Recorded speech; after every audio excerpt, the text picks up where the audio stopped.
ગોકુળમાં બધાને રાજી રાખ્યા, મથુરામાં રાજી રાખ્યા, જ્યાં વેદ અભ્યાસ કરવા માટે સાંદીપનીના ઋષિના આશ્રમમાં ગયા, ગુરુ અને ગુરુ પત્નીને રાજી રાખ્યા. દ્વારિકા બનાવી તો દ્વારિકા નગરી, બધાને રાજી રાખ્યા.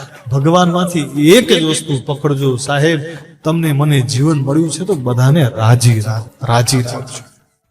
પણ તમારી મારી કરુણા એ છે કે તમે પોતે પણ રાજી નથી રાખી શકતા અને બીજાને નથી રહેવા દેતા.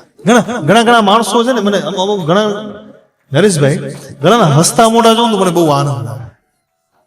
હસતું મુખડું જોઉં, ભલે ને આપણે ઓળખતા ન હોઈએ, કાંઈ પરિચય ન હોય, પણ હસતું મોઢું જોઉં તો આનંદ. અરે વાહ, ક્યાં બાત, કેવો હસે. અધરમ મધરમ નયનમ મધુરમ હસિતમ મધુરમ હૃદયમ મધુરમ મધુરાધિપતે, જેનું મધુર જીવન છે, હાસ્ય.